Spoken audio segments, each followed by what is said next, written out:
my bed to the floor. 5, 6, 7, 8. Will today be rough or will today be great? 9, 10, 11, 12. Lately I've been going through hell. 13, 14, 15, 16. Today's the day. Are you coming? Are you I'm sick of being normal, I'm sick of being average. I'm sick of being mortal, I'm about to be a savage. I see a lot of things that I want, I will have them. I got a new mindset that I just established. I'll march through the cold with the nails on the pavement. I'll shovel that coal just to get out the basement. My story will be told, helping others make changes. I'll be so bold, they will watch in amazement. Am I gonna face it? Am I gonna chase it? Am I gonna start or will I keep waiting? Time is limited, quickly fading. Get my mind right, it's my time, do you take it? Am I gonna face it? Am I gonna chase it? Am I gonna start or will I keep waiting? Time is limited, quickly fading. Get my mind right, it's my time, do you take it?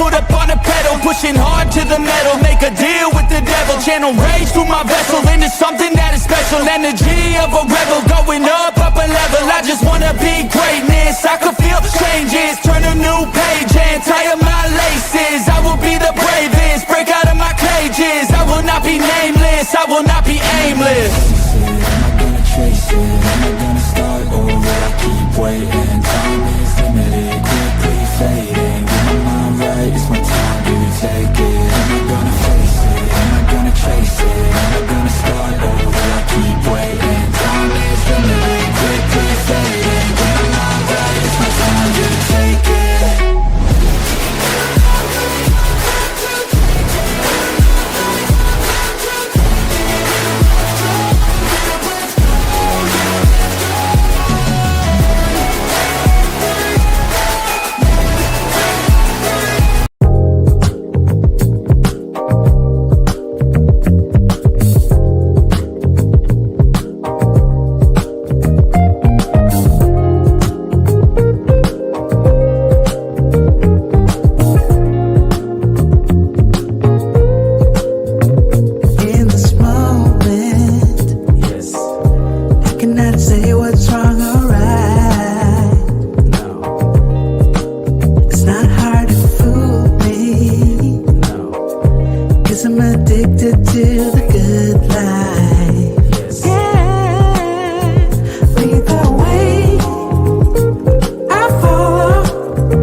Susceptible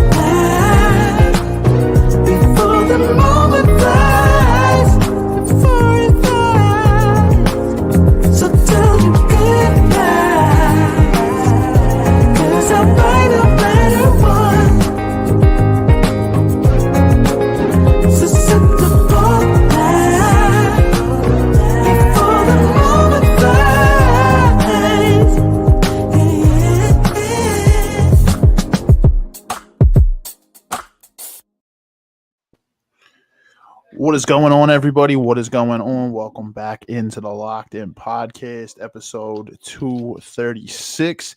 Back with my guy Rob, back in the building. Rob, what's up, my brother? Yes, sir. Yes, sir. Hey, everybody. What's going on, Steve? Thanks for having me on. Appreciate you, bro. Thanks for taking the time. Yes, sir. Yes, sir. Yeah, man. So we're back with one of these finance episodes, man. You know what it is, man. We love talking about this type of stuff, and it's just so important.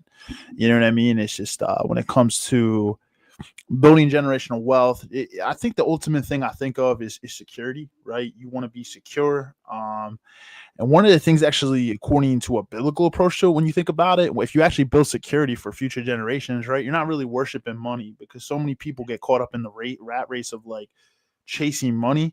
But it actually doesn't really need to be that way if you make the sound decisions on the back end as you make money. Like you think long term with your income, and we'll get into that type of stuff. But yeah, man, if you don't have a proper foundation, a proper strategy, it can be you could go your whole life struggling financially. Yes. Yes. And like you said, man, like people say, oh, money's not that important, but people spend 8 hours a day um, working for money, So, I mean, I got money right there, right there next to oxygen. It's Yeah, important man. Yeah, to man. live, and live well. Absolutely. And that's the thing. It opens doors. Like we always say on this podcast, use money is to be utilized as a tool, right? Tool, right. A tool to open doors. Honestly, when you have money, it gives you access to the best healthcare, right? You got access for your Hmm. family to the best healthcare. I mean, it just opens up doors for everything. Like honestly, when you're financially free and you have that money, you could fly anywhere at the drop of a hat. You got a relative in another country, boom, it's not even a question. I can drop everything, be able to go where I need to go. It just opens access to a lot of realms, a lot of doors that if you did not have that type of wealth, you wouldn't be able to access Right. 100%. ultimately. Now, we're not saying money is everything and the only No. thing. What we're just saying is it's very important. It's an important tool that you use to, achieve what you want in life. And everybody have different, different things that they want out of life, and money is kind of the tool to get you there. Some people don't need 1 million to get the life that they want. Some people need 10 million to get the life they want. Some people only need 100,000 to get the life that they want. Yeah. Money itself has no value. It's a tool that you use to, achieve what you want and also sustain yourself. Yeah, everybody's lifestyle and everybody's goals are different of what they want. Just Right. like we said, we always say, I mean, me and you have talked about that. It's everybody always thinks a million, a million. I need to be a million. I need to be a million. Not everybody Nah. wants to be a millionaire. Hey, Right. everybody wants what they want, and everybody has their own goals. So hey, Right. as Right. as long as you're happy, that's what I always say. As long as you're happy. So Happiness. if you want to be a millionaire and you're striving for less, and you're not really achieving your goals, and you're just like, I guess I'll settle. You're gonna probably go throughout the majority of your life not being fulfilled, not feeling happy. So you got to really listen to your own heart of what you're comfortable with, and you got to really be in tune with who you are as a person and know what your goals are, because that's the worst thing, man. You go 40, 50 years of your life in the prime when you're in your career just skating by because you're afraid to take a risk, you're afraid to strive for your goals, and then you're just miserable. That's not a way to Hmm. live. Right. And man, being broke sucks. I'm telling you, being broke sucks. I've been there. It sucks. Mm-hmm. So, but like Steve was saying, man, whatever your goals is in life, money is the tool to get you there. You want to Yep. be a father, you want to be a wife, you want to be a traveler. Money is just a tool that you leverage to help you achieve your goals and create the life that you want. Yep. Exactly. And I think that there's just so much money to be had. Yeah, the economy struggles at times for sure. It's not super easy. Prices have skyrocketed, and I understand.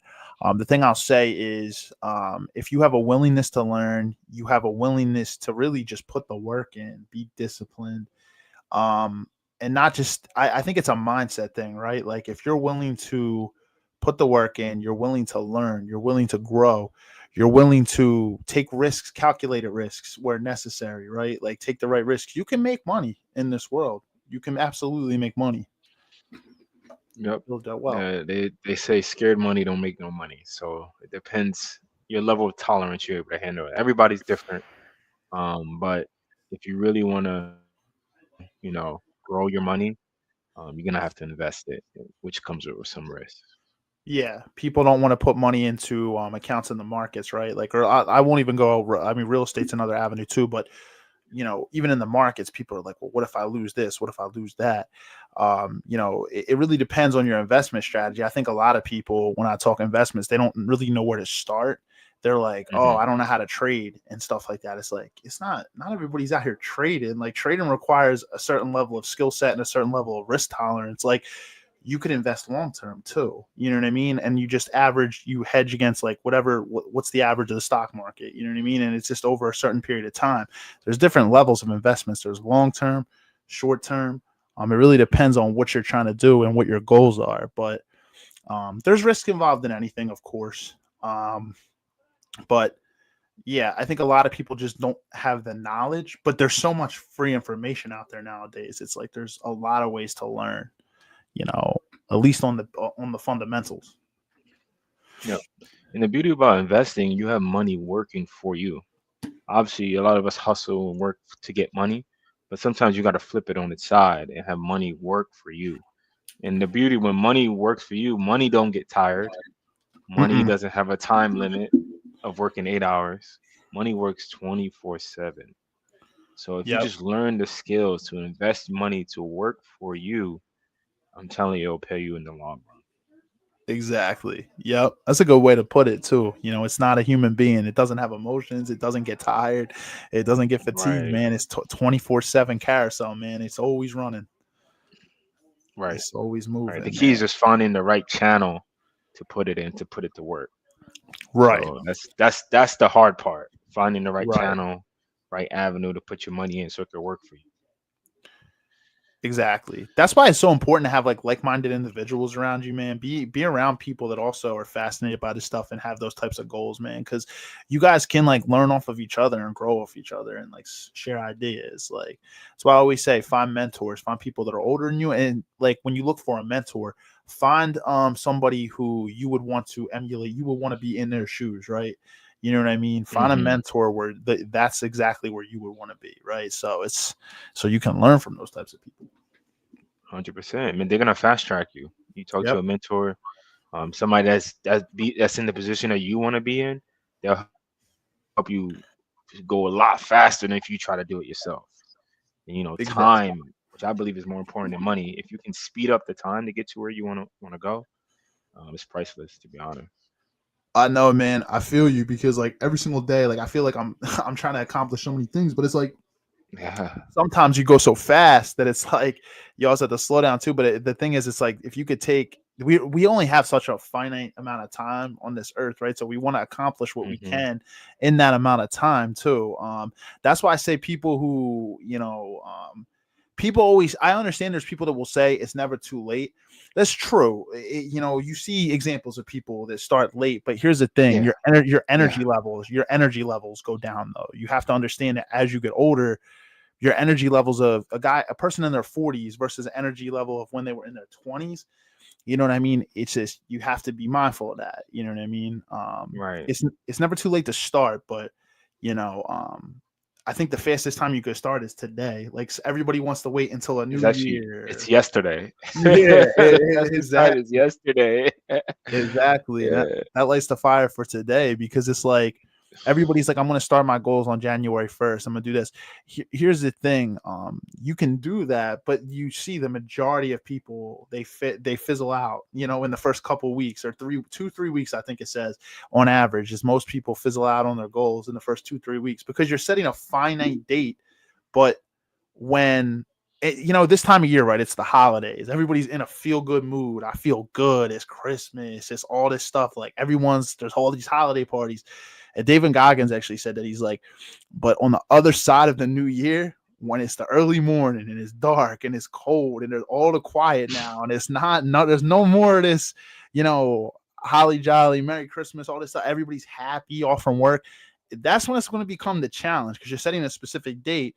But what are you doing mentally to prep for that day? Like, you're probably just Hmm. enjoying yourself and relaxing. While there's nothing wrong with it, I think that's why a lot of people's goals fizzle out. People going out, they start the new year going out and getting lit or getting drunk on like New Year's Eve, and then they think they're going to start their goals on January 1st. It just don't work like that. It don't work like that. Yeah. And there's a saying, they said the best time to plant a tree was yesterday, but the next best time is today. Yep. So, like Steve said, it's never too late. It's never, as long as you're breathing on this earth, you have another chance. Mm-hmm. It's never too late. I honestly believe that. But at the same time, it's better to start yesterday than today. But the next Yep. best time is to start now. Yep. So, yeah, whatever your goals is, it's never too late. Yep. And I know particularly when it comes to money, some people just get so drained because I think a lot of people are like they attach fear to money, right? Because they've probably been in hard times, they've struggled, right? And it's like they get so drained when it comes to money. From a biblical approach, honestly, the reason why the Bible actually says, it's important to build your financial house. A lot of people think, oh, money's evil, money's this. Money's evil if you worship it. That's idolatry because you're putting another idol before the Lord, before God. You see, there's a difference between idolizing money and utilizing money as a resource. Some of the things in the Bible, it says stewardship and accountability, right? Be able to build your money teaches a certain level of accountability, a certain level of responsibility. And as men, right, like we're naturally wired providers. We want to build a foundation and a legacy for our family, for our wife, for our children, for our future grandkids, everything like that. It teaches a certain level of accountability and responsibility. And if you start to look at it differently, I think it'll actually change a lot of people's mindset if they look at it that way, because money can be it depends on your circumstances. If you've had bad experiences with money, it can be scary, right? Like money can really be a source of fear. But if you look at it a different way, it can change your perspective. Facts. And like faith, going through it in a faith-based thinking, I think a lot of people kind of in the faith community, they have like this perception of money that it's bad. To me, I find that mind blowing. It's just like, but you work 8 hours a day to get money, right? To get what was bad. That doesn't make any sense. So it's just like money it's the love of money is the root of all evil. So that's saying like you put money over everything. You put money over your family. You put money over God. You put money, like money is your idol. That's different than actually using money as a tool, getting money, achieving, doing good things in the world, which brings money back to you. That's different. I feel like God doesn't want us to be broke. Think about where all the evil is at. Most of the evil is Poverty. where there's poverty. Yeah. That's reality. Most of the evil is where there's poverty. Look at all the Poorest crime. neighborhoods. Yeah, that's where Yeah. evil. The poorest countries. Yep. My country of Haiti. It's poor. So there's a lot of evil that happens there. So Yep. there's no way God wants us to be poor and not achieve our goals. And I feel like achieving your goals and bringing value to the world brings money, brings prosperity. Yep. And I think a lot of those impoverished like neighborhoods and like countries, right? A lot of the crime and stuff is probably due to internal frustration, right? Like their circumstances, Survival mode. struggling, right? Mentally you're in survival mode all the time. You're always going to be agitated. You're always going to be on edge. Like that's why there's so much crime, attested to a lot of that. I'm not saying that's all the reason, but it's definitely probably a huge factor. It's a lot of frustration, not being able to take care of your needs. Yeah, as human beings. Yep. Yeah, when you're in survival mode, you start going to your animal instincts. And where's our animal instincts? Yep. To fight to survive. Stealing, fighting, like it's just reality. So it's no way God wants you to be poor. That's insane. No, the Bible does not talk about that. It's actually it's sinful to like actually have debt, in the Bible. But what I'll say is to that, I think there's good levels of debt and bad debt. So when it comes to bad debt, a lot of liability. But let's be honest, if that's the case though, the majority of people are sinning because I'll tell you right now, I got a car note that I'm almost done paying off. That's technically considered bad debt. Having a car note is not considered good debt. Student loans are technically good debt because it's an investment on your education. A home is good debt. It builds you equity. But we've talked about that a lot on this podcast. But technically, debt that's not manageable is considered a sin. So like it's like it can lead you into financial ruin. So it says Scripture warns that the borrower is a slave to the lender. So Proverbs 22:7 actually, that's what it actually says in Proverbs 22:7, and it encouraged living within one's means to avoid poverty. So that's the part, and everybody falls on different types of hard times. That's why I say you always got to be prepared for hard times, though. You can be comfortable, but understand the field that you work into, right? Like understand what the market looks like. People can get laid off. People fall, and I feel like everybody's going to go on tough financial times at some point. You could look like you have it all, and you could lose it all. So you see it happen a lot. So it could definitely happen to people, but it says, yeah, if as much as you can avoid bad debt and then avoid financial ruin. And obviously easier said than done. People, but that's why it's good to understand the fundamentals, understand the principles. And then if you have the money to, left over, there is a thing called tithing, which is like giving 10%, as well. So I know me and you have had this conversation because some churches, unfortunately, it's sad to say, this isn't God, but it's like the church leaders, people embezzle and abuse money too. So that's why it's important to know your church too, because me and you have both seen it, man. It's bad experiences when it comes to that with churches. Sometimes. For sure. Yeah. And it's not to say like, and I think that's the thing too. A lot of people say, well, I'm not going to follow God anymore because they went to a church where that happened. It's like, you have to understand the human beings are sinful by nature. So there are, you know what I mean? No human, I don't care if you're a church leader, a pastor, you are not free from sin. These people can, be wolves in sheep's clothing sometimes, right? They prey on vulnerable people, and that's unfortunate. That's all. I think that's one of the most horrible things you can do is to be in a position of power inside of like an area like a church and abuse that power. That's really, really sad. Money can corrupt people. Yes.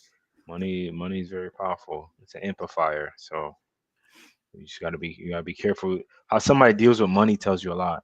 Your future spouse, your church, your parents, whatever it is, how they deal with money can tell you a lot about their character. Absolutely. And we were just saying too how like God doesn't want you to be broke, but he wants you to obtain your money ethically too. You know what I mean? Are you selling your dignity? Are you selling your soul for money? Are you doing things that, you know what I mean? We don't even just say stealing in the church or anything. We see, I won't even name names, but you see these dudes who be like selling their wives on OnlyFans and just different types of things. Some people will do anything. Well, that's a whole rabbit hole. But honestly, it's just like you see, and everybody's lifestyle, whatever. Everybody's different. I understand, open relationships, whatever. But it's like it comes to a point where it's like you're almost selling your entire soul for money. You'll do anything to get money, and it's like, and that's when it becomes an issue. Yep. That's when money becomes an issue. Yeah, it's not bad to have money, but it's bad for money to have you. So that's what people. And then it's just like I was saying, I think it helps you. It helps provide you with freedom from actually like idolatry of money. If you can build proper financial management, it's going to actually prevent the love of money, the root of evil, from actually interfering with your faith. If you can just have the principles, I think that's what you're saying. If you don't have the fundamentals. And you don't know how to budget. You don't know how to save. You don't know. That's where it all starts, to be honest. It starts with budgeting. That's where it starts before anything, because investment doesn't even come into the picture if you don't know how to budget. That's an important thing. And I think that's where a lot of people struggle. They struggle with a budget. And sometimes you need to know yourself, because I've been here before too, where I'm just mentally thinking of my expenses. And I'm like, I'm not spending all that. But when you look at the financial statements, you look at your bank statements, you start to realize every little expense when you're on a tight budget, it adds up. So you need to, if you're on a very tight budget and you're not earning enough income, you really need to be mindful and calculate all your expenses. And that might seem annoying. It might seem really annoying to friends and family when you go out. I understand, but you need to put your financial goals, at the forefront sometimes. If you're constantly struggling, you need to be able to budget. And one of the most simple budgeting rules you can use is 50-30-20. Now, for some people, their expenses are more than, I'll break it down as expenses or 50% of your take home pay monthly. 30% is money for you to use freely to enjoy yourself, things for you to enjoy yourself. 20% goes to saving and investing. But some people have more than 50%, expenses and debts depending on the situation that they're in. So you might need to increase that to 70 or 80%, or you got to make more money.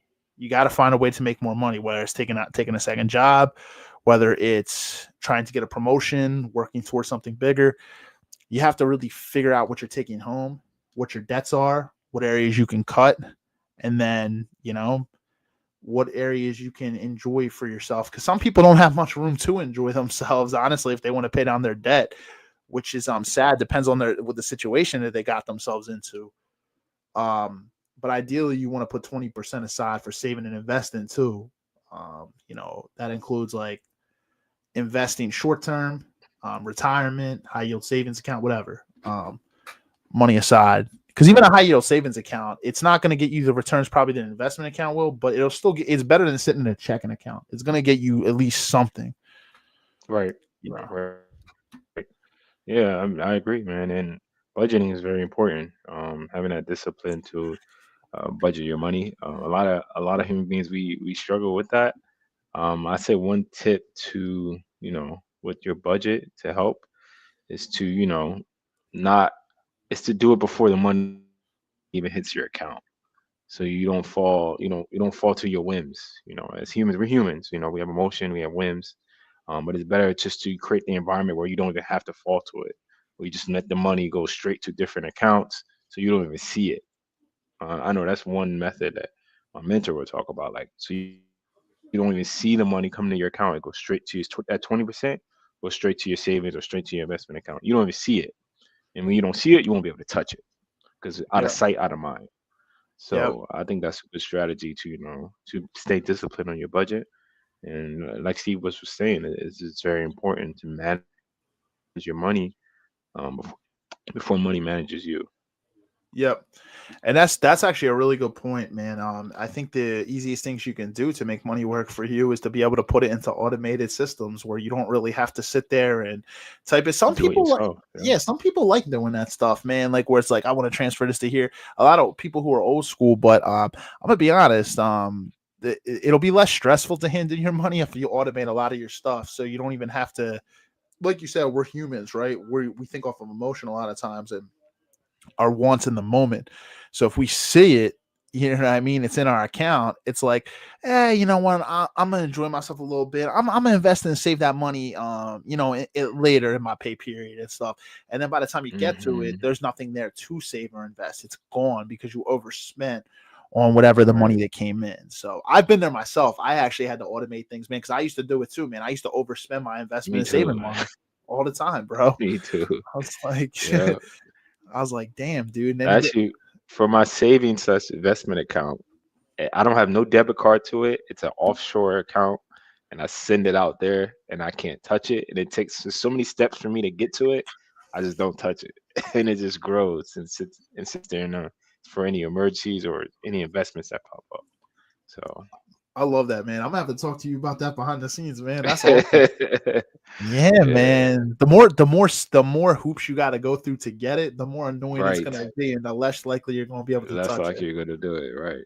Yeah. If I leave it in my check-in, I'm gonna spend. Yeah. I'm gonna spend it. I know myself. Yeah, me too, man. I know myself too, and I would do the same exact thing, man. If my money's sitting in my checking, man, you know what I mean? Like, even if I'm not going to spend my whole check, it's tempting, man. It's like short little things. It's like, oh, I have extra, like, because you look and you're like, how much do I have left, for this budget period? And you're like, oh, I got a little extra, you know what I mean? I got a little extra. And then next thing you know, it all adds up, man. Yeah. Get a few more drinks than you were supposed to get. Yeah, yo. Pizza you were supposed to get. Let me hit some. Let me go hit like a DoorDash order real quick. Right. Well, if you don't have a debit card to that money, you can't access it. You gotta go through all these hoops to get it to your debit card. So exactly, you don't even do it. Yep. Because even a high yield savings account, you can technically still touch that money pretty quickly. Like it's not It's not like it's something you can't get. So I would say it's good to have money that you can't touch if you do need access to, some money that, in an account, maybe like a high yield or something that you can access if you do need it, right? Like it's not in your checking, but it's still working for you. But it's like, hey, if I do need something, but it's like, it's good to have accounts that like are hard to touch too. And then, when you invest in a Roth, right, like an IRA or anything, there's a penalty if you touch that money early. So that's going to deter you from touching that money. Like it sits there, but it's a penalty for early withdrawal. So, and then like the only time, and I always tell people, I'm like, I really would not touch that unless it's an absolute family emergency. If you have some type of medical emergency or something crazy, tough times happen, unfortunately. You hope to never fall into those types of times. But yeah, that's the only time, man. I wouldn't touch it for anything else. Let it sit.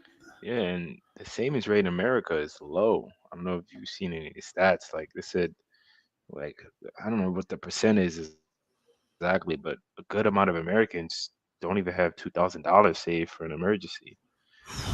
So like 64% of Americans live in check to check. I mean, it happens. It happens. Yeah. So, but yeah, the savings rate is terrible, and really, your savings rate is your income minus your expenses. So whatever that difference is, that can be your savings rate. Yep. And if your expenses are so high compared to your income, you barely getting by, and that's really what check to check is. Like your expenses is equal to your income. Yep. And some people, it's a mindset, man. It's like you could get a promotion and you're pulling in an additional $2,500 a month or $3,000 a month. And guess what? You spend all that money because your lifestyle's inflated. It's not going to matter. Sometimes it's a mindset. Right. So, yeah, that lifestyle creep. You make more money, but then you start spending more money. So really, your difference doesn't change from when you were making less money because now you're spending more money. So you got Yeah. to be careful of that lifestyle creep. And like Steve was saying, one best way to manage it is percentages. Like before you go rent an apartment or get a place, know your monthly income and what percentage you should allocate to rent an apartment. You don't want your rent to be 80% of your income. Then you don't really Yeah. have much room for nothing else. Yeah. You don't even want your rent technically to be 50% of your income, because then guess what? 50% is supposed to be all of your expenses. Ideally, like you're not adding in car insurance. You're not adding in gas. You ain't adding in groceries. You're not adding in utilities. Like, well, rent, it's usually covered. But like if you own a home, say like a mortgage, you don't want your mortgage to be 50% of your income. I mean, you can survive off it, I get, but it'll just be depending on other expenses that you have. But if you barely have any money, you got to also understand too, if you barely have any money to spend on yourself to enjoy life, you're probably going to be miserable. You know what I mean? You also don't want to be miserable in life. So, mindset is a big thing. So if you can't even enjoy life even a little bit, it's probably going to put you in a bad mood. So I always say this too, easier said than done, but learn new skills and just try to make more money. There's a lot of money to be had out there. That's the thing. There's a lot of money to be had. So yeah, you can't save your way to financial freedom. no. Best way is to increase your income and Yep. then utilize that income to acquire assets or build an asset, Yeah. Even if you got to get certifications or such as a do other business. things, just find ways. You know what I mean? There's so many certification courses depending on like what you're trying to do. Are you a manual labor worker? Or are you like a white collar worker? It depends on like what you're trying to do, but a lot of opportunities out there, man. Yeah, for sure. Tons of ways.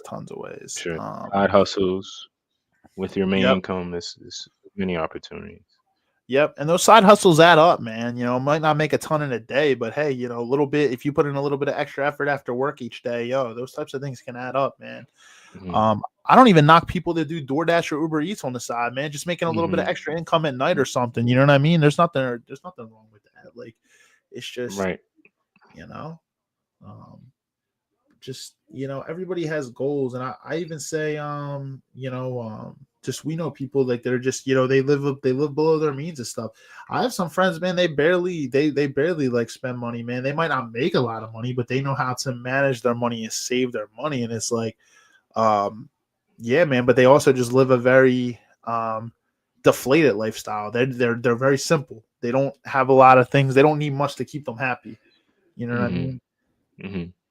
And that's why I say things like the gym, right? That's not going to cost you money. It just costs you more money on the membership. That's it. But you're not spending money when you're working out. You're not spending money when Mhm. you're doing certain things. You know what I mean? So try to keep yourself busy. Right. Right. For sure. Yeah. I mean, like I said, like we said earlier, it depends on the lifestyle you want. If the lifestyle you want is more than you can afford, instead of saying I can't do it, think about how can I get to where I want to Yeah. be. Yep. So whatever the lifestyle you select that you want to live, then you're gonna use money as a tool to get you there. Yeah. So like if your goal is to say, I do want to be a millionaire. Well, you ain't gonna get it by just making, 50K, you know what I mean? 50K a year. I Mhm. mean, Mhm. maybe by the time you retire, you know what I mean? You keep putting money into your retirement account, but you're not gonna have that for a while. So like you have to think of how can I make more money, right? Like how can I Mhm. build my wealth? Like what tools can I use? How can I make my money work for me? Mhm. There's just so many ways though, but budgeting is definitely where it starts because once you have the money set aside for your expenses, then you have the money set aside for pleasure, for the fun money, enjoyment, like life, and you have that little 20% or more, depending on what you can afford, towards or less too. Some people can't do the 20% too. They can only do 10%, but you have that money to put into your investment and savings account. Now we can start talking about saving. Now we can start talking about investing because you have that money built into your budget, where we can start talking about those things. Um, Right. so that's important. But another thing I wanted to touch on was credit too. Credit's another one. You know what I mean? It's credit opens a lot of doors for people, not just in terms of like being able to purchase a home, which is big, right? Or be able to rent an apartment if people do a credit check. A lot of these reputable apartments, right? They're going to probably do a credit check. So if you want to live in a certain area or something, it's going to require a decent credit score. You don't have to technically have an 800, but you want to probably have a 700 or higher, ideally. And that's a struggle for a lot of people. I know a lot of people that had issues with their credit. They're rebuilding. I know some people that were really struggling and have gotten back into a great standing. I know some people that were in a great standing and went right down to a bad standing, and they're working their way out of it right now. Um, Everybody's different, but credit is so important. I know we've talked about that a lot on this podcast too, but it's so important. Yeah, for sure. That FICO score, man, can determine a lot. Especially you buying a house, you get in a car, a loan, personal loan. That FICO score could really determine a lot. So I'll definitely for sure try to keep your credit score up. Something they don't talk about in school. And it's really a function of making your payments on time, keeping your utilization under 30% Yep. of of any credit cards that you have. So I would say that's the most important when it comes to your credit score. And like we are saying, if you have a bad credit score, man, you can't. A lot of lenders won't even look at you. Right. And you can utilize credit to build your wealth, especially in real estate. Oh my gosh, it's very important. So that's Yep. something you definitely gotta keep up with for sure.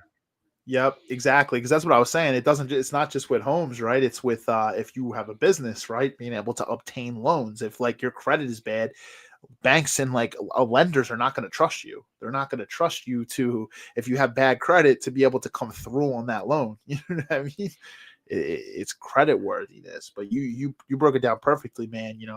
Utilization in your payment history, that's 65% right there, because the Right utilization is there. 30 Yeah. and 35% is your on-time payment history. So there you go. That's Right. 2/3 of it right there. Yeah, man. Right. So Exactly. But credit score, the way it works is funny because it's more of a snapshot of you in the last 30 days. So your credit score can be horrible one month and then be completely different another month. yep, So it's really yep, a snapshot. So I feel like you guys got to learn the game, learn how it works, and you just use it to your advantage. But don't think credit score is stagnant, like you have a 500 and you're stuck. No, you one month you have a 580, then next month you have a 670. So it's yep. really just about playing the game and understanding the factors that go into it. That's so true, man. A lot of people don't understand this snapshot thing either, man. And when I was first starting out, I didn't either. So yeah, it depends on the time you pay your card each month, man. If you have like, a couple $1,000s in expenses, in a month, and you have to pay them down, and then guess what? The report comes out while you have the $2,000 on the balance, but then say like 2 days later after it came out, you pay it completely down. It's like you pay that balance off. It's like, yeah, it doesn't take that into account. So you have to be mindful, because my credit score sometimes will jump like 20 points down or 20 points up. It'll be in 800s and drop down to high sevens. And it's like, it fluctuates, because sometimes I pay my balances off at different times, like in 2-week periods or something. So it's like, it's in between a statement or something. It's going to fluctuate. Right. I remember I was getting some business funding and my credit score wasn't so great at the moment. So what I did was just shift money from my business to pay down all my cards. Then I got the business funding and then shifted the money right back. So my Yep. credit score shot up a month before just to get the funding, and then it shot back down because I was utilizing the funding, and then I Yep. cleared out the funding and it shot back up. So There you go. it's a game you gotta learn. Yep. Understand where you're at in terms of the process, right? You want to know that when you're going to buy a home. You want to know where your Yes. credit's at. You want to know that. They also say this too. If you're a W-2 employee and you start a business in a certain time frame, and then guess what? You go to buy a home at that same time, you got to be careful too. Like, there's a lot of different things when you're in a period of buying a home, that you want to keep things consistent, right? Like, just for that time period when you're going through the process of buying a home, a lot of people don't understand that. They're like, "Oh, I'm gonna go do this, and this." It's like, whoa. Like, you want to be careful, because lenders are gonna look at everything when you go to buy a home. Like, you need to be careful, Hmm. you know. Yeah. And it'll Yeah, it's change what you only your want. credit score is only really relevant when you about to like buy something, like when you about to use a lender. Yeah, But until then, it's not really relevant. It's only when you need it to buy a house, get a yeah. car, get a loan. But if you're not gonna do any of that, obviously, I'm not saying to keep your credit score high in case you need it. You never know when you But might need it. in the right. But in the grand scheme of things, if you're not gonna use it to buy real estate or apply for a credit card or buy a car or anything like that, it doesn't really factor in. Yeah, like if you got $1 million in liquid cash, you could buy a home outright. Like, yeah, I'm probably not telling Yeah, you ain't gonna need a lender. Like, yeah, yeah, it is. it's Like for the different. longest time, one of my mentors, he just never had a credit score. He's a millionaire, just never he never used credit. He just say, "Oh, he's so against credit."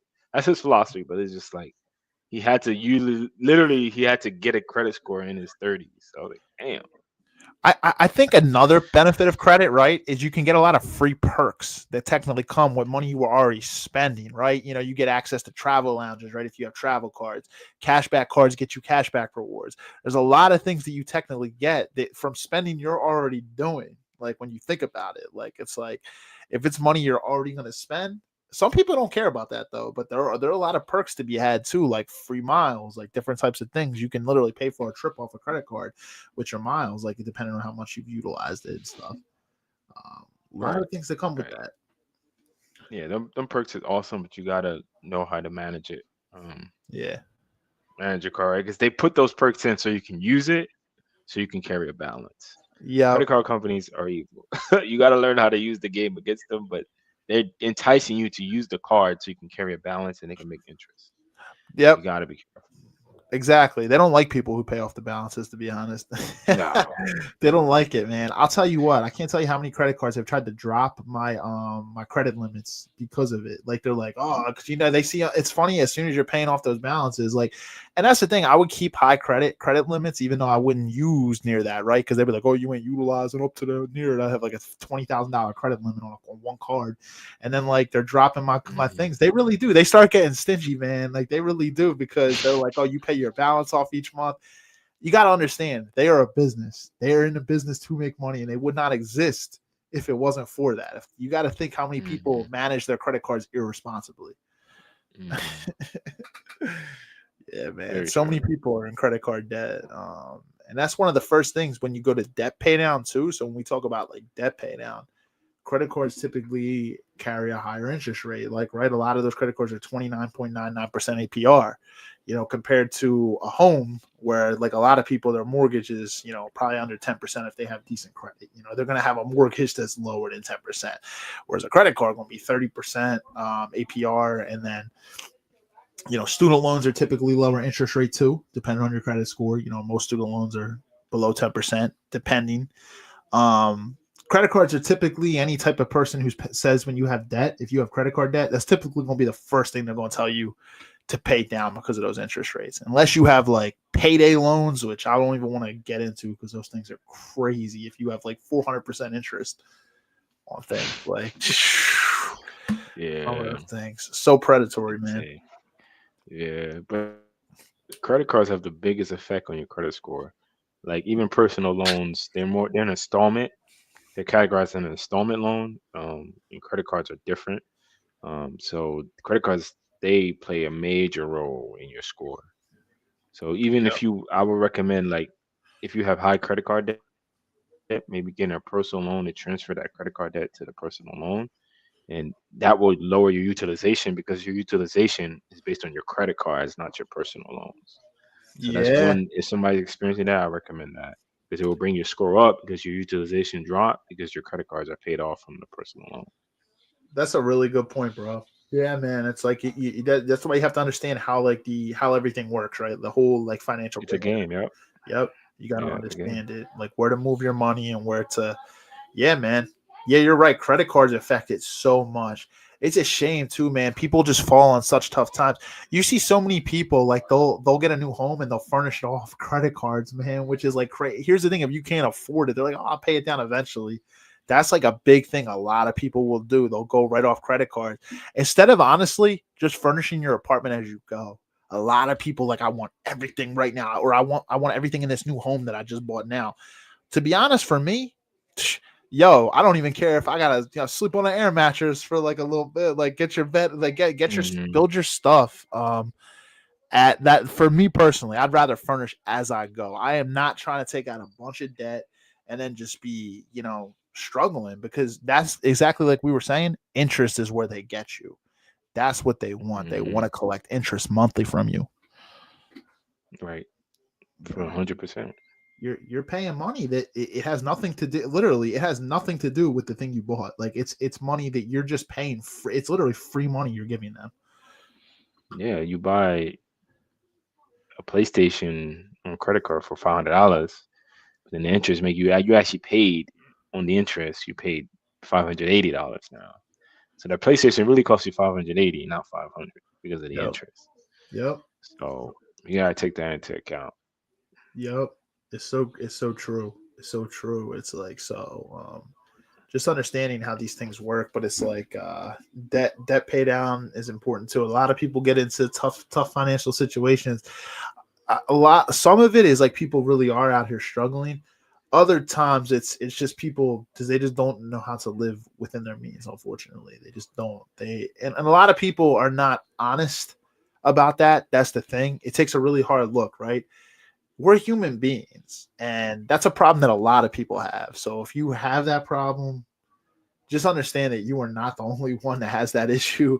You have to just be honest with yourself, though. A lot of people, right? They don't go to doctor's appointments. They don't go to like their dentist. They don't look at their bank accounts. Because why? Because of fear. Fear of having to be accountable. Fear of those things. Like, I used to be like that too, to be honest. And sometimes things are still a struggle, man. It's like fear, Hmm. right? That keeps you The it keeps you constant thing. stuck. Keeps you stuck, Hmm. man. Hmm. Um, you're avoiding short term. You're avoiding the short term pain, but what is it ultimately doing? It's causing you long term pain because you're avoiding it in the short term. So, changing your view of money, understanding the fundamentals, it can go a long way for you. For sure. For sure. It's just so many different ways about it. Yeah. So credit, that's what we were saying. Like the utilization, the payment history, that's 65% right there. Length of credit history. If you're new to credits, it's there's nothing you can really do about it. You just have to keep your oldest account open. Even it's funny, my oldest credit card has like it's my smallest limit. It has like $500 limit on it. It was a starter card. I'll like put like maybe coffee and gas on it maybe once every few months just to keep it active, right? So they don't close it. But I mean, that card is just, it's been there for over 10 years and I just keep it there because it's like, it's my longest credit history, right? Like, so that's something that's just going to be low until, the longer you have your credit history. Yeah, and that's why we always recommend don't close any credit cards. Like even when you pay it off, don't close it. Because when you close it, you take the card off your credit report, and now your oldest credit card is now shortened. So now that actually drops your score because now your length of credit history has dropped because you closed the card. And it drops your utilization too. Yep. Right, because your credit limit is dropped because you closed it. So yeah, once you open the card, don't close it. You use it, then pay it off. Use it, pay it off every once in a while. But you definitely don't want to close it because it's going to shorten your, like you said, it's going to lower your limit, and then it's also going to shorten your credit history, your credit length history. Yeah, the only way, and there's a guy, there's this channel called Caleb Hammer's Financial Audit. He talks about this. The only time that I would say to close it is if you're just not, if you're tempted to go back into debt, you have horrible habits and you need time. Even then, I say that you need to change your habits. You shouldn't have to be like this, but there are some people that are just not credit card people, man. It's like that, like itch now that they have that new balance, like it's just sitting there, or lock your card or do something, because it's like some people just aren't credit card people, man. They don't know how to manage it. But I would say that's a mindset thing. You have to learn. Like you have to learn, man. It's just, that's a personal like mindset thing. But if you really do feel you're tempted, then what I would do is keep the account open. Just keep it as like an online account, I guess. I don't know. Like, even if you have to just not have the physical card in your presence, do something. But like, try not to keep that. Yeah, shred the card. Cut it up. Yeah. And then, but try to keep that account on. But the thing is, if you don't use it for a while, they do close it. Right. Some credit card companies do close it. So like I said, I recommend maybe get some gas with it and then pay it off. Yeah, so you can still have your card open. Yeah. My oldest account, it was a what do they call those? It was like a starter card. It was a I'm blanking on the name of it, but it was it was one of those cards where it was like a Capital One Platinum card. And it was just one of those like it was literally just a starter card. So it doesn't give you any type of rewards. It's just a credit card. It's just like a random credit card. So I don't use it because I don't get a lot of perks. But what I do is every few months I'll put gas or coffee on it, right? Even if it's like $10-15 and I pay it down, at least they see that I'm using it. Because you're right, I've actually had credit cards closed because I just had the balance. I had the high credit limits, but I hadn't used it in like a year. You know who's really big with that? Amex. American Express will do that to you. They did that to me without warning. They didn't even warn me. They just shut the account down. Just close it. Yep, that's what they do. So I'm not gonna lie, Amex is like known for a lot of things. Me personally, got a little beef with Amex. Like they just they kind of pissed me off when they did that, because at least like Chase, like they let me know and stuff. Like, hey, like they gave me a heads up. American Express, man, they just shut my card down. I had a $20,000 limit on one of my cards, man. They just shut it down. I'm like, yo, I was pissed. Yeah, Lord, you. Yeah, I have other cards with high limits too, but I'm just like, man, they pissed me off. That was my highest limit. I have other ones that are close, but I'm like, man, I was just so mad. So like, I wound up getting another card, but they gave me like not even half of it, bro. I'm like, man, I was mad. That was on me though, man. I should have used the card. And, you learn, right? You learn from those things. So I'm like, all right, every card I got, I'm putting something on it, like every couple months. You know what I mean? Because I don't want them to shut any of my cards down. Basically, if you don't use it, you lose it. That's the saying. Yeah. And plus the credit card, you don't use it, you lose it. So don't do what I did. If you got a $20,000 limit on a card, don't do what I did. Use it for small things and pay it off. So it's just so the activity keep going. And they don't close it down. Yep. Because they'll be like, oh, he's getting utilization off this on his credit score, and then like they're like, he's not using our service, he's not using our card, so we're not gaining anything off this guy. So that's the thing. It's a business. They're not getting anything off of you, so they're like, we're gonna shut it down. Yeah, shut it down. Yep. Exactly. they're gonna get pissed off at you. So there's a book that I actually an audiobook I've listened to multiple times. I need to listen to it again. It's called I Will Teach You to Be Rich by Ramit Sethi.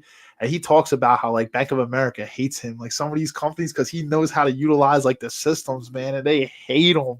They have him almost like a blacklist, man. They won't do business with him because they hate this guy because it's like they know they can't make money from him.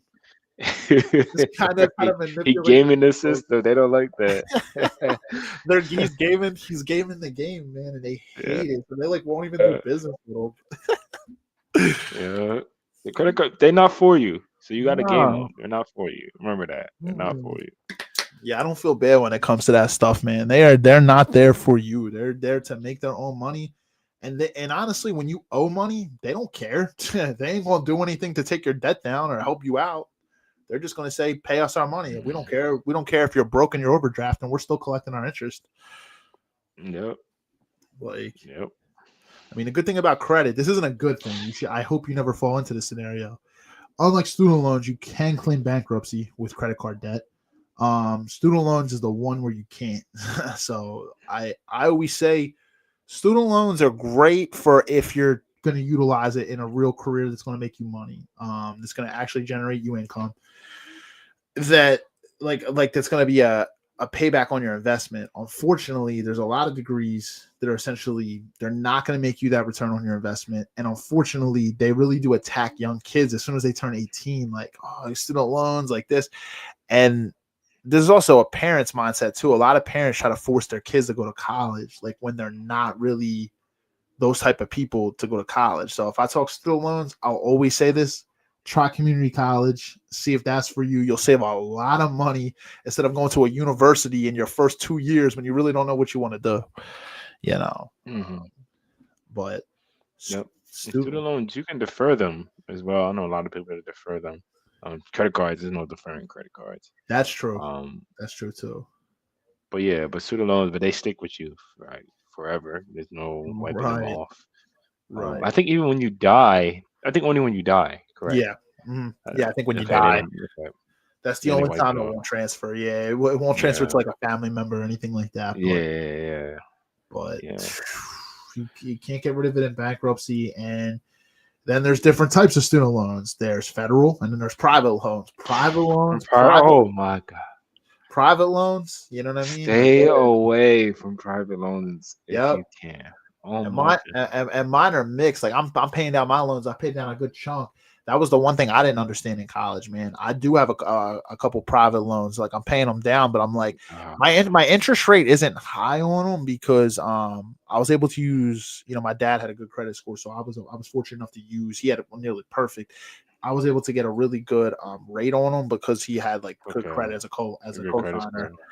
Yeah, so I didn't really have credit like that back then when I was starting out in college. But community college, I paid down myself just from my job. I didn't even need to take out a loan for community college. But yeah, man, like, dude, I was like, why the hell did I do this? Like, dude, like even during COVID, you couldn't defer, like none of it. Private loans are strict, and I got First Mark.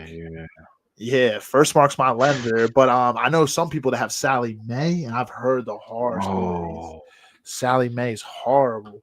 Like, I have a buddy. You know, the worst thing, he got a lot of maybe $100,000 private loan, and then he didn't even finish. It's insane. He didn't even finish college, so that was a waste of investment.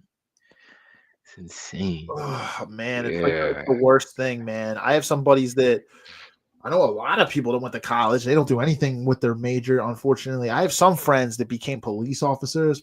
So you can make over $100,000 a year as a Philly cop. So like with a lot of overtime and stuff. So you could pay those loans down. At least that's a career where it's like lucrative enough that you can, you know, fund your lifestyle, pay down your loans. But dude, imagine if like you're a guy who just is working in customer service, like something that like had nothing to do with your degree, and like you're struggling. It's horrible. It's a crime. It's horrible, man.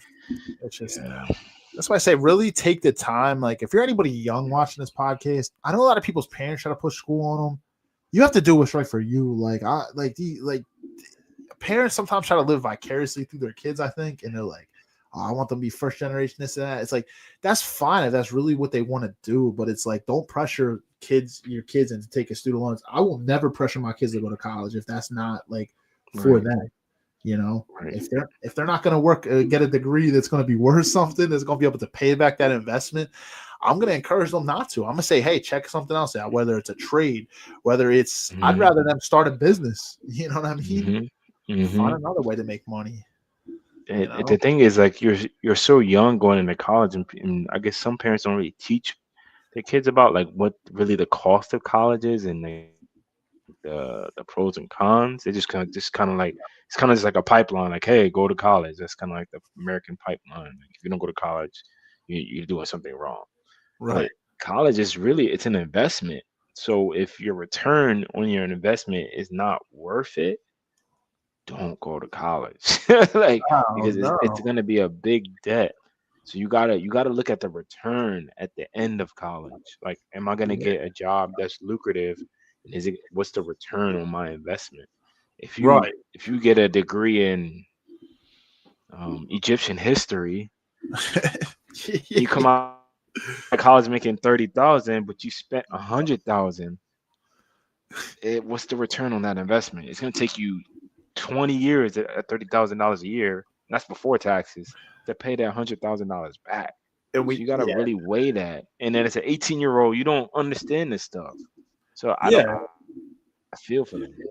Yeah, and if you like, this will use Rob's example there or something, Egyptian history. Learn about Egyptian history through YouTube and courses online. Like, don't go to college and take out like $100,000 in student loans trying to learn about Egyptian history, man. It's just the internet has so many ways to learn things nowadays, man. And it's like, is there going to be a degree in Egyptian history that's going to require you to have a bachelor's in Egyptian history to get something? It's like, but it's serious. Like, people do, they go to like, they'll get a bachelor's in different types of things, and it's like, if it can make you money, and I love how people say, oh, money's not everything. Well, it's important though. Like, it can really change your lifestyle. Like, it can put so much stress on you. And a lot of people don't know what it entails to have student loans until that first payment, like 6 months after you graduate, hits your account. And then you're like, holy shit. Like, it's just, you know what I mean? It's just, I had one buddy who went to St. Joe's. He majored in criminal justice, and he could have went to Temple, which was even a better school. He understood his mistakes. The thing is, he went in the military, so he was able to like wipe the majority of his, like, he went after college, so he was able to wipe the majority of like his debt away. But this is an example. Like, he went to community college and then just did 3 years at St. Joe's. He had like $110,000 in student loans with Sally Mae as a private lender, and I'm like, and they wanted like $900 to $1,000 a month from him, like somebody who like he didn't make enough, man. It's just like, dude, what? Like, it's crazy, man. He got himself in a situation. Yeah, people don't think about that. Think about it. You're an 18-year-old kid. You're a 17-year-old kid. You don't know what you're signing up for. And like, even me myself, I didn't know what I was doing. I was just like, okay, student loans, okay. Now I'm older, I understand what I did. I mean, thank God it was worth the investment, because I got a degree in a science field, even though I'm not really working it that much now. But when I graduated from college, I got a great job because I got a degree in a worthy field. Yeah, yeah. I didn't know what I was signing up for. Like, I was just like, okay, sounds right. You went for engineering, right? $50,000, sure. Yeah. Engineering. So that's that's a good thing, man. Is you could always like rest your laurels on it too, man. Like, that's always a field where there's going to be work too, man. Like, if you ever did need to do something with it, that's a lot of math, a lot of science in that. Yeah, you can do so much with engineering. You go so many avenues. So you can probably learn engineering, finance, accounting, all those science, STEM, business.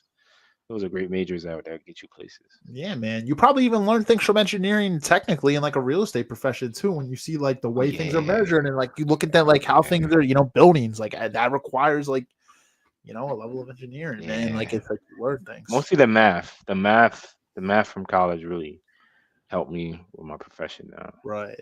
I know for engineering, man. Any of my engineering friends, lots of calculus. Well, tell me about it.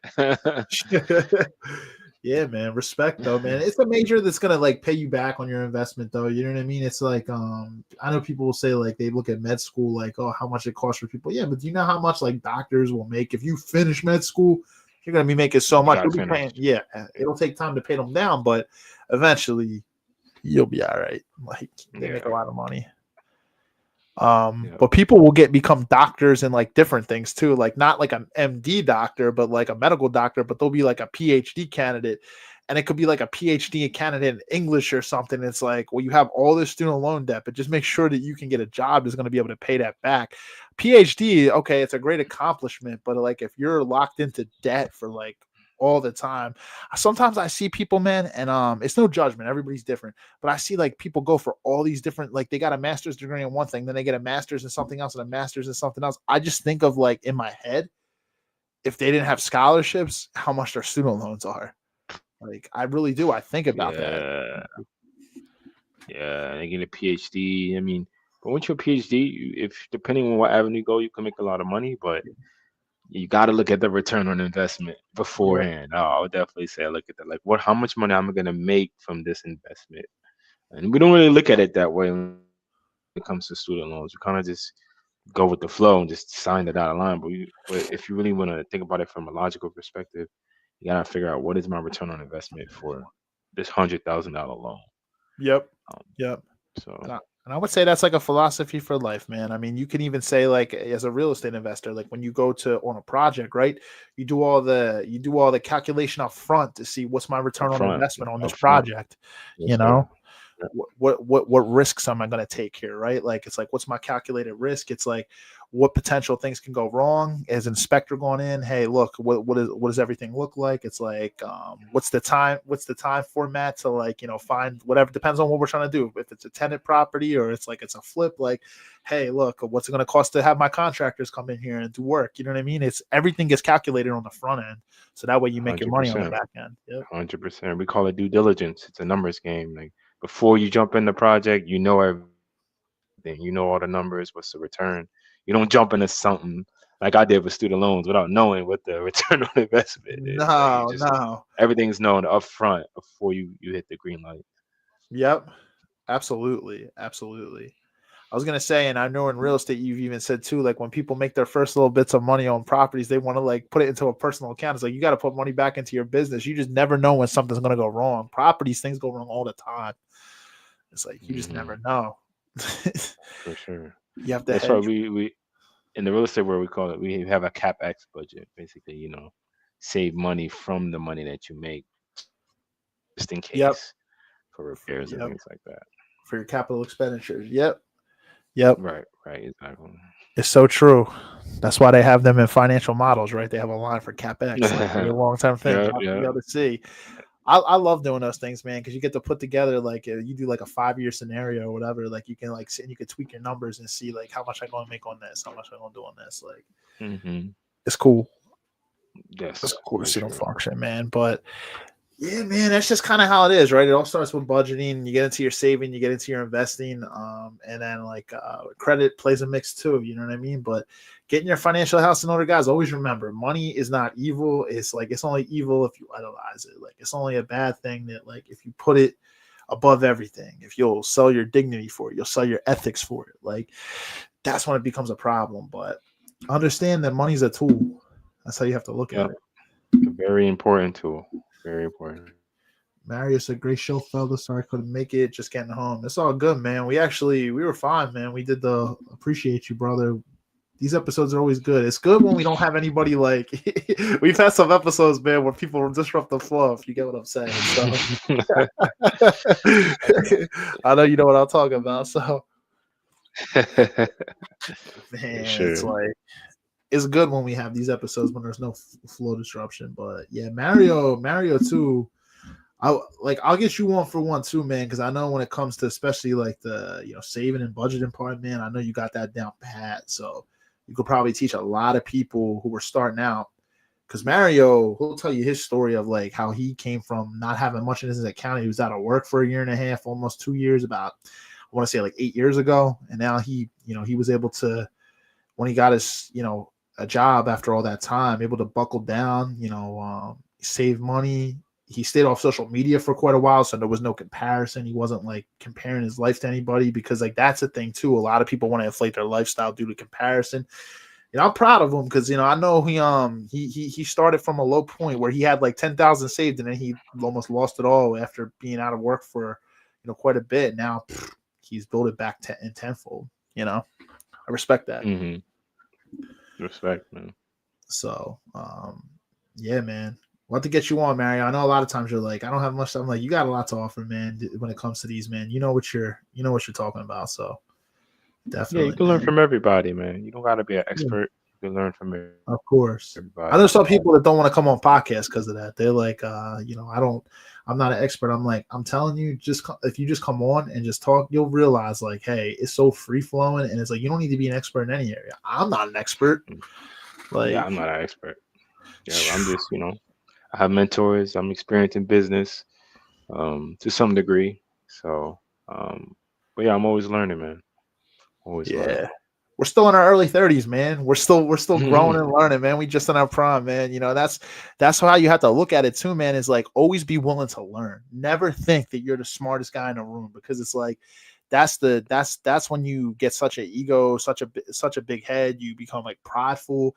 You become closed-minded. Like you can't learn anything from anybody. You start looking down on people. That's a bad position to be in. You don't want to be there. Yeah. If you're the smartest guy in the room, you're in the wrong room. So switch your room. That's true. I see people that compare their situations and be like, look at this guy compared to my life. It's like, is that really what you're aiming for though? Is that where your threshold is? Because it's like, okay, you compare yourself to that guy. Well, all right, compare yourself to that guy. It's like, now it's like, you know what though? People don't want to feel bad about themselves. They'd rather just be like, oh, look at that guy. He ain't even on my level. It's like, okay, but if that dude's like the lowest, is that what you're aiming for? That's like where your comparison point is, Right. Mario said, appreciate the kind words, brother. Can't wait to be completely debt free. Yes, sir. I love that, bro.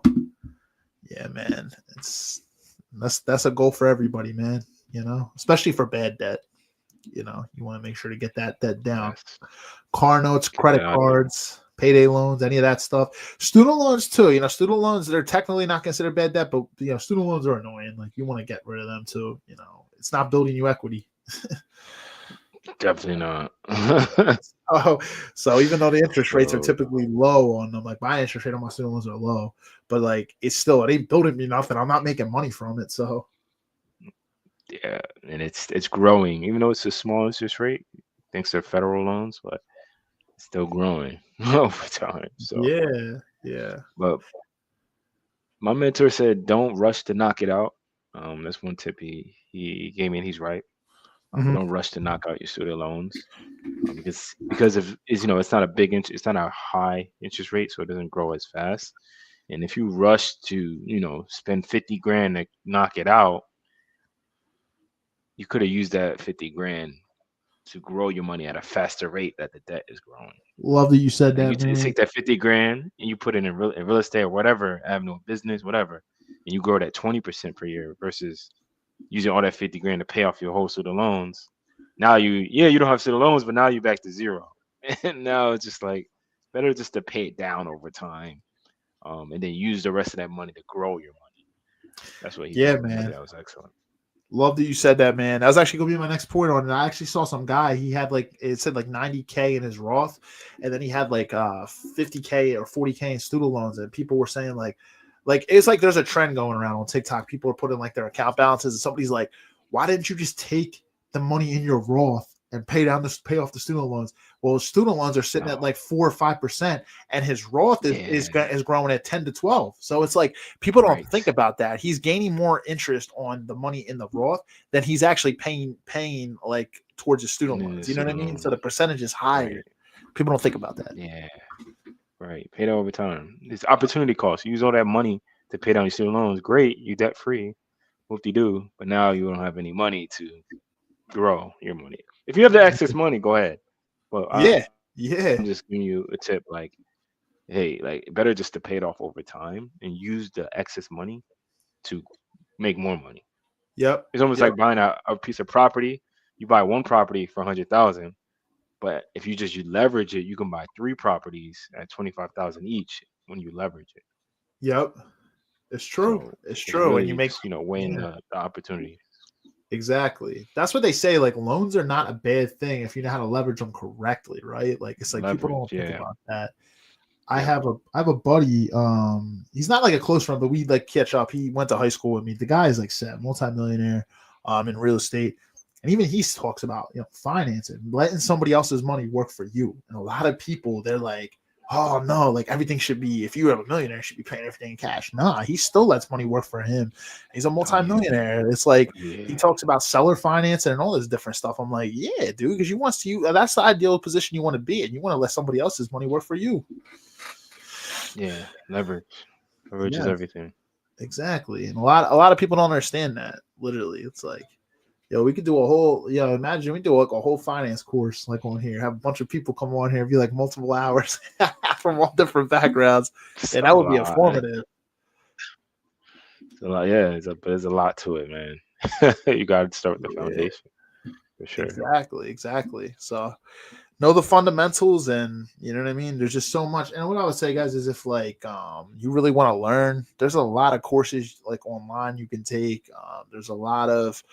There's personal finance courses. There's YouTube. YouTube's a great tool. You can learn from people on YouTube for free. Just there's a lot of information out there, guys. That's what I would say. Even in terms of like analytics courses and stuff, I know you used to use what was it, Maven? That Maven Analytics. I use that sometimes too, man. It's just like ways to like learn things and just grow. Never be unteachable, man. Just try to learn. Yeah. If you're not growing, you die. So it's true. Keep up the growth, man. We're not dead. We're still breathing. So, man, I think it'll be man. I think we covered everything. We covered budgeting. We covered credit.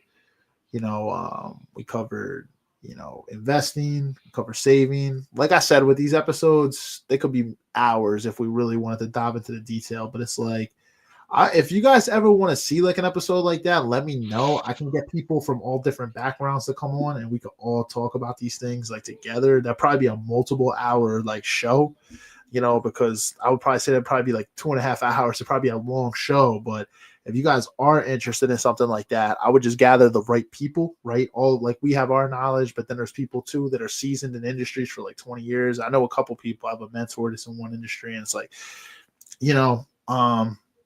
yeah, man, this is what we're trying to do, though, man. Get everybody knowledge. We want everybody to grow. We all want to grow. So that's the goal, man. Knowledge is power. Knowledge is power. It is. That's my goal with the podcast. Yep. That's my goal with the podcast. Bring people on, let them tell their stories, but also allow other people to learn from people too. Like that's the important part, having a voice. So, but bro, I appreciate you taking the time to come on, man. It was just me and you, man, but I think this was a really, really informative episode. Let me check out Facebook and make sure, see the comments just real quick, because I can't see them from the screen here, but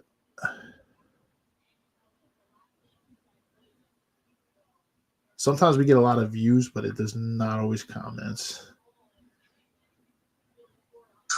Sometimes we get a lot of my boy Ray. Oh, my boy Ray was commenting. I didn't even see. He said, "God bless you guys. Glad I had the chance to talk to y'all." Yes, sir. And then he said, "Glad I got the chance to see y'all." And then he also said, college is a scam. Yeah. I think for the majority of people it is. If for the majority of people it is, and these are two people. We're two people who went to college, so it's as did Mario, and if Rich was on here, Rich did too. We all went to college, man. But it's a scam for a lot of people. I wouldn't say it's a scam. It's not a scam for everybody. I wouldn't say it's a scam, but it can be. It can be. End of the day, it's a business, and they're trying to make money. That's why they kind of make up majors like Egyptian history. So, and they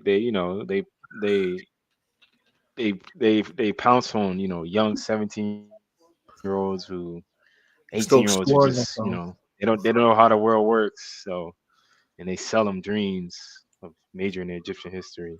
And the reason I keep saying that because I know somebody who went to Penn State who majored in Egyptian history. And even as an 18-year-old, I was like, dude, what are you doing? I was gonna say, bro. I was gonna say, bro. Were you thinking about Egyptian history? It's a major. That's the reason I keep going back to that. You're not gonna do anything but work in a museum for $25,000 a year. Like that Yeah, is insane. I had a buddy who wanted to No major in offense to paleontology. Yeah, anybody who like, majored in Egyptian history. No offense. Just telling the truth of what it is. I'm a yeah. straight shooter.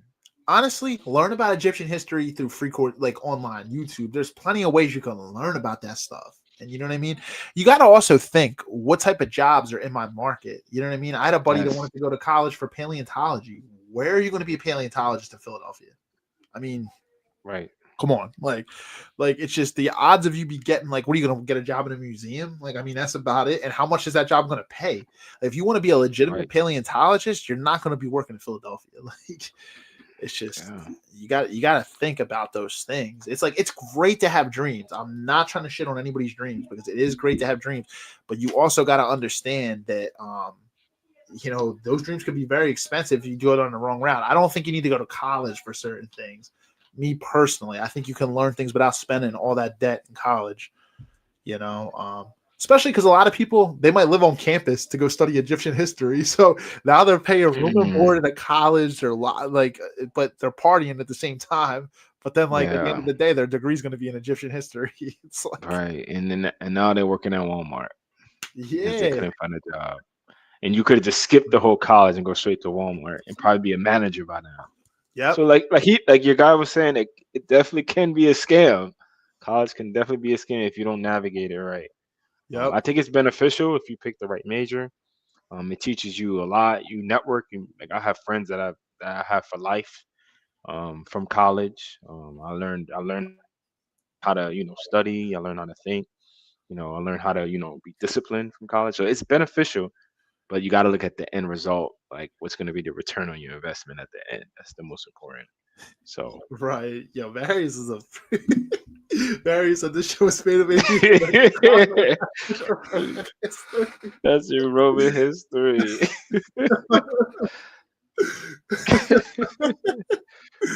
Oh man, that's funny. Nah, it's so true though, man. I will say, like, I met Bryce at Temple. You know what I mean? Hey man, we meet connections for life sometimes, man, and we learn from each other too. And I've actually learned a lot from him. He's learned from me, man. So, you make some good connections through college too. That's what it's all about too. If you're gonna go to college, you might as well put yourself out there. Try to meet people. Yeah, make connections. Don't just stay quiet. Like, definitely meet people. And I met people. I never even lived on campus. I mean, I didn't pay room and board to live on Temple, because I went to community for 2 years. For 3 years, I didn't really time it right, because I thought I was supposed to be taking 4 courses. I was supposed to be taking 5, and so I didn't realize that till the end. So it's wound up taking me 2.5, 3 years of community college. I think 2.5. And then I went to Temple, and I just commuted, but I still met connections on campus, man. You know what I mean? Like, you got to connect. Especially, like, my field, I was in business, so it's like, you got to connect with people, man.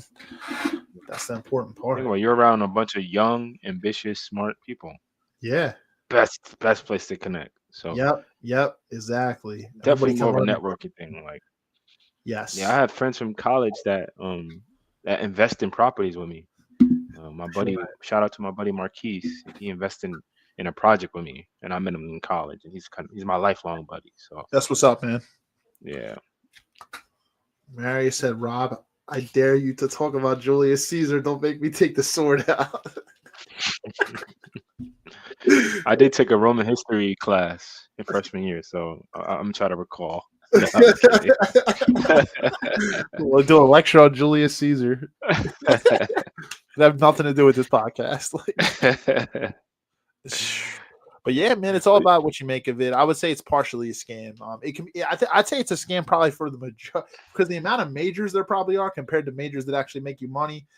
Yes, I say the majority of it is a scam. Yes, yeah, absolutely. Yeah. But nursing, medical field jobs, like, they're going to make you money. Law, going to make you money. Engineering, finance, accounting, they're going to make you money. So, yeah. And if you don't pan out, you got to kind of find a job that's going to make you that money. Like I said, I have a couple buddies that my one buddy, he got a bachelor's in international business from Temple. He's a cop now. He's actually a detective. He just made detective a year or two ago. So he's making good money. His student loans probably already paid down. Like, so you can make money, but you got to pick a career that's going to pay off those loans, or else you're going to be paying them for 30 years. Right. And some jobs require you to have a bachelor's degree, even though that's becoming less and less relevant. It's more skill focused, but I know police officers, you need at least 2 years associate degree to start. I think. I don't Correct me think if I'm wrong. I don't think anymore. So in Philly, at least, Okay, they changed it. in Philly you used to, but I think like 6-7 years ago they changed it because Philly has such a need for officers that they're like, oh, we can't have this, man. So they had to get forget rid it. of it. Yeah. But other places I Okay, don't know. I know in Philly, no anymore. But Okay. Yeah, that's what I said. It's becoming less and less relevant. yeah. But I remember the requirement was at least associates, but I guess not anymore.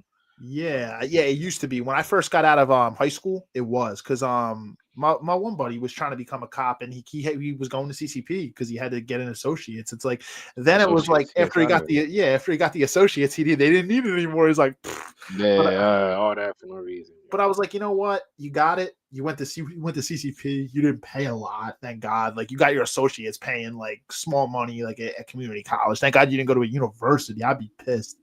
You go to a university and like do that. But yeah, man. I've even heard like Walmart general managers, man, they're like requiring bachelors now, man. Like for some of these Walmart general managers, but they pay a lot. One of my mentors actually used to be one. He used to make like almost, dude, he said like after bonuses, he was making like high 100,000s, man, almost 200K a year, being like a Walmart, super Walmart manager. Yeah. You can make a lot of money. Definitely. Yeah, and like I said, that's a good return on your investment. You making $100,000. I know buddies from college that went to Wall Street straight out of college, $100,000 salary, right away, 150 right out of college. Yep. So yeah, it can be worth it. You just got to navigate it. Be careful. Stay away from Egyptian history. And if not, I recommend trade schools. As we wrap, trade schools is the wave. Yes. Construction. Plumbing, electricians, they're always going to be in need. Trust me, my team and we hire electricians all the time, and I'll be seeing their rates. Man, they master electricians, man, they make money. So I definitely recommend trade if you're not sure what college. Yep. I got buddies who are roofers. I got buddies who are iron workers. I got buddies who are electricians, buddies who are plumbers. Like people out here just, making money, man. Like it's like they get a skill set.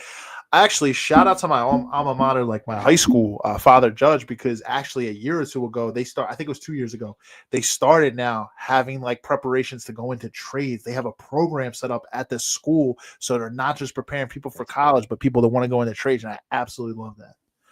They built a whole facility for it, so people can learn these things, and then they can get ready to go into a trade and get an apprenticeship. They prepare them. So, yeah, man, trades are a wave. Don't ever be ashamed about like working with your hands. You know what I mean? Working in those types of fields, man. You can make some good money. You'll always have work. You'll never be out of a job. You'll always have work. Yep. You graduate with Egyptian history, you ain't gonna have work for a little bit. Yeah, that's a thing you have to think of, man. So I definitely recommend the trades. It's so true. You always need electricians. You always need plumbers. You always need roofers. Like people are always going to need things for their home. That's not going to ever go anywhere. Yep. Housing ain't going nowhere. We always going to need a place to live. Yep. So which means we're always going to need electricity. We're always going to need water. Yep. So, you're never going to be going. AI is not taking away your home. AI is not going to wire your house. AI is not going to plumb your house. It will always be in demand. Yep. AI is not going to change your switch out your roof. Like it's just man. It's, yeah. I have buddies who started too in unions, and then they started their own business. I got a buddy who's he has his own roofing business now. He's got employees that work for him. You know what I mean? That's the beauty of America, man. Like, look what you can do in this country, man. You can like learn something, and start a business out of it. Mm-hmm. It's amazing, dude. For sure. So, Appreciate you, brother, man. This is it's been a good episode, man. Whole hour and a half, man. We just got to the hour 30-minute mark, man. These episodes are always great. Marius, next time, man, don't make your jokes. Jump on the pod. Let's chop it up, man. Let's get you on here, and we'll definitely talk more, man. Because I know you like these topics too. But appreciate the comments, man. Rob, appreciate you taking the time to come on tonight, brother. It was a pleasure chopping it up with you, sharing some knowledge. Yes, sir. Thank you guys for having me. Yes, sir. Look out for us, man. We on our way up. Agreed, man. Agreed. We're just on the way up, man. And next week's episode, guys, is going to be on Tuesday. It's going to be on Tuesday the 23rd. Because obviously next Thursday is Christmas. Next Wednesday is Christmas Eve. So that episode's already planned out. It's going to be on Tuesday the 23rd. It's going to be 5 days from now because, yeah, we're not doing an episode on Christmas Eve or Christmas, obviously with the holiday coming up. So I just want to tell you guys, I know I'll be on the mic next week, but I just want to say to you, brother, happy holidays, man. To everybody out there watching, happy holidays. And, yeah, let's continue to grow. Let's continue to build wealth. Yes, sir. Merry Christmas, everybody. Take care. Merry Christmas. Happy holidays. Take care, guys. God bless.